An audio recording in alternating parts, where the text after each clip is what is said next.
The rain was falling hard that night, beating against the windows of a small bakery at the edge of the town. Inside, the smell of fresh bread lingered, warm and tempting, a comfort to those who could afford it and a cruel reminder to those who could not. Outside, on the empty streets, a girl stood shivering in the shadows. Her clothes were torn, her shoes worn out, and in her tired eyes lived a hunger that words could never describe. Her name was Miriam, and at only 17 years old, she already carried the weight of the world on her shoulders. Miriam was not out there for herself.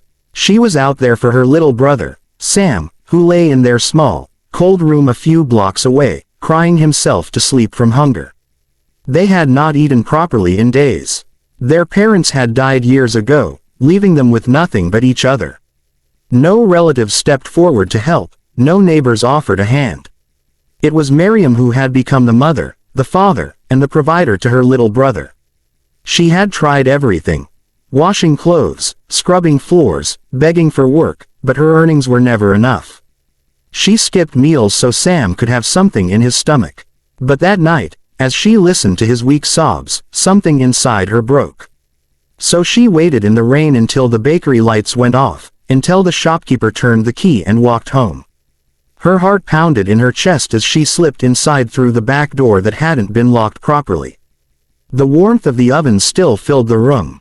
There, on the shelf, sat rows of bread, golden and soft, the kind of bread Sam had not tasted in months. Her hands trembled as she reached for one. She didn't think of herself.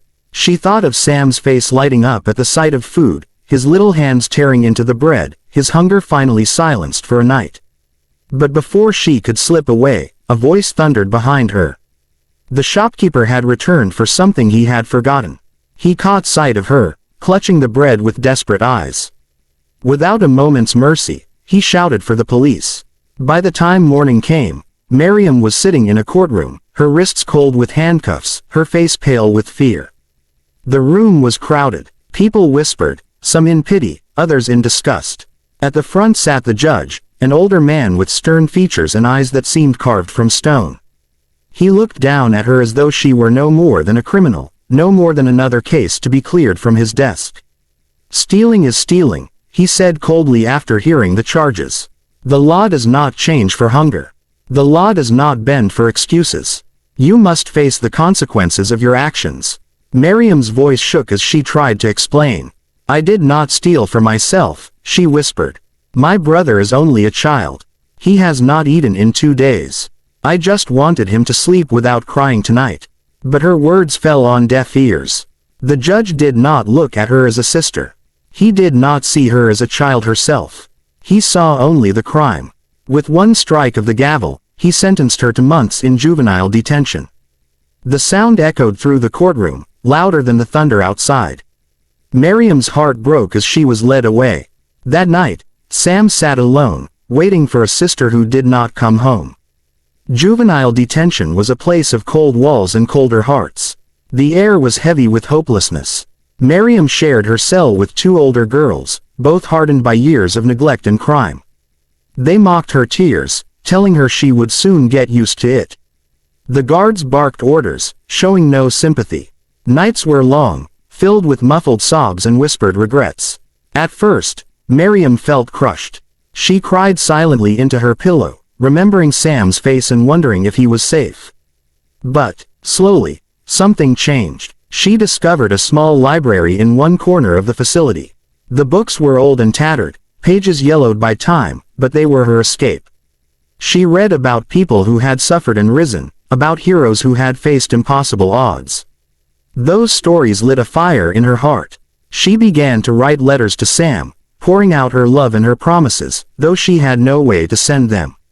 She whispered his name before she fell asleep every night, telling herself that one day she would walk out and never let him starve again. There were challenges every day.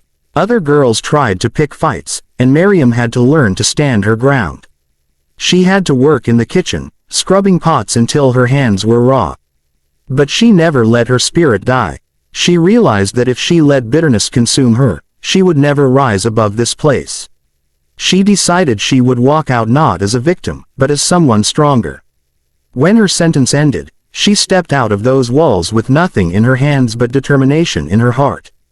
Life outside was unforgiving. Neighbors looked at her with suspicion. Shopkeepers whispered behind her back. No one wanted to hire a girl with the stain of theft. There were days when hunger returned, days when she wanted to give up.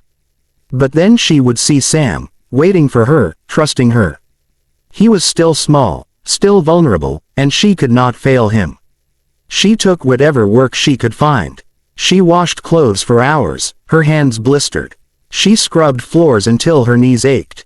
She carried buckets of water for wealthy families who never looked her in the eye. Every coin she earned, she saved for Sam.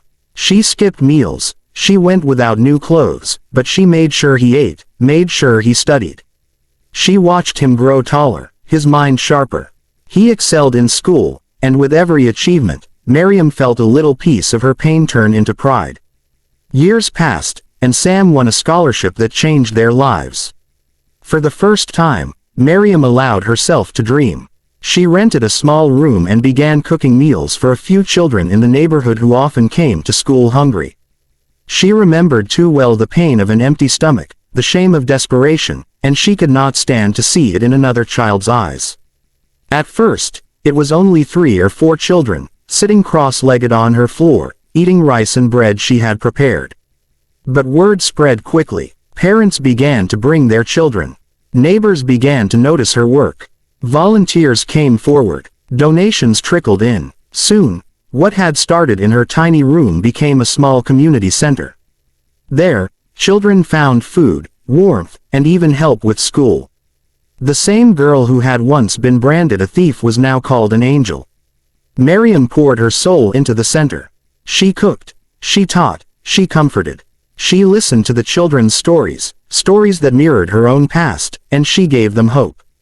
She told them they could rise, no matter how low life pushed them.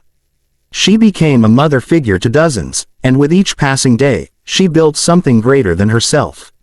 Then one rainy evening, years later, Miriam was closing the center.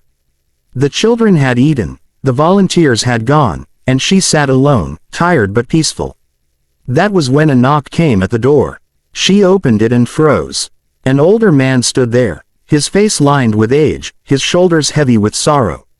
She recognized him instantly. It was the judge, the very same man who had sentenced her long ago.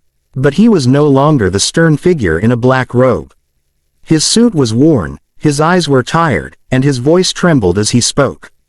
"Miriam," he said softly, "I don't know if you remember me." "I do," she replied. He looked down, ashamed. "I have lost everything. My wife is gone. My children have left me. I am alone, hungry. I heard about what you do here. I have nowhere else to go. Will you help me?" For a long moment, Miriam was silent. The memories rushed back. The gavel striking, the cold words, the shame of being led away in handcuffs. She could have turned him away. She could have let him feel the same despair she had felt. But then she remembered Sam's cries, her own hunger, the mercy she had once needed. She took a breath and said, "Yes. You will eat here. You will have a place here. Because I know what hunger feels like. And I will not let anyone suffer the way I did." The judge broke down, tears streaming down his face. "All those years ago, I called you guilty. But today, I see you are the most innocent soul I have ever known. You are stronger than the law I once served." Miriam smiled faintly, not with pride but with peace. Because in that moment she understood. True justice was never about punishment. True justice was compassion. Life had come full circle. She had been arrested for stealing a piece of bread. Years later, the judge who had condemned her had no choice but to knock on her door, asking for the very mercy he once denied. And Miriam, instead of closing the door, chose to open it wide. Because she knew, better than anyone, that love is stronger than judgment, and mercy is the only law that truly saves.